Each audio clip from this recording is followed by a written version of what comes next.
Hey there. Welcome to another episode of John Burke's Paint Like a Feminist. So let's get started.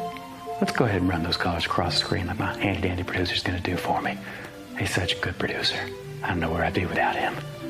We got Menstrual Cycle Red. Yeah, you knew that was coming. We've got Prettiest Green, because we always like to showcase just how better we are than other people. And then we've got Black. I'll let you do the math on that one. So let's get started.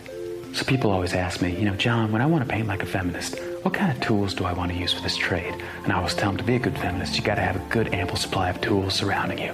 So the first tool we're not going to use is the 2-inch Asian brush, because that's too oppressive. So instead, we're going to use our tiny millimeter brush. It's less phallic-like and less oppressive. Let's get into it. So we're just going to do some nice little strokes there. There we go. Look how it's blending with that white. Oh, it's pretty right there. Such a happy little white and red. I get asked often sometimes if, John, can a man be a feminist? And I have to tell them, it's like, well, if you take a second and pop the ding-dong out of your mouth, I'll explain it to you. You take one good look at Canadian Prime Minister Justin Trudeau, and the answer to that is no, because people just think you're gay. Moving on. There we go. You see how it's kind of blending real good with that white there. It's giving it that good vagina hat looking pink. That's awesome. It's what we're going for right there. Such a happy little vagina pink. So we're going to move on now and use our next color, which is use that green right there. And that green kind of, in my mind, represents that all that money we lost in that gender pay gap that still exists, even though nobody can prove it actually does. So let's go ahead and keep going with it. There we go. Nice happy little dots for the eyes. That's beautiful right there. Reminds me of the color that a lot of those feminists like to use to dye their hair with, to detract from the fact that they're hideous-looking creatures that I wouldn't touch with Hillary's penis and Barack Obama pushing. That's right. Let's keep going now. So now we're going to go to our final little color here. Going to get some black there. Going to smear it around. Silent black. Reminds me of the color of those dresses they wore at the Golden Globe Awards to hashtag Me Too.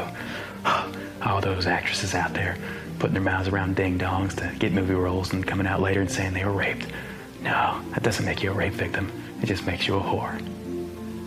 Let's keep painting. Oh, this is turning out really nice. That's a lot of black in there. There we go.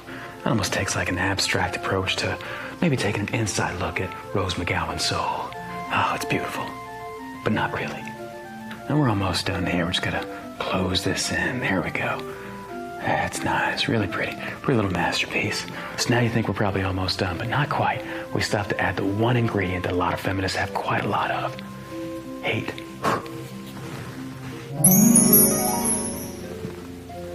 There you have it. Paint like a feminist.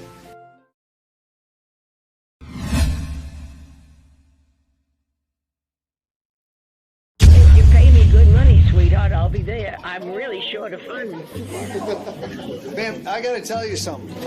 You seem like you have a great wit about you. I do, sir. Yeah, so... I mean, sweetheart, that's the only thing I have. I've been called sweetheart in this courtroom. Does that mean you're taking me for breakfast? Let me ask you something, ma'am. Yes, sir.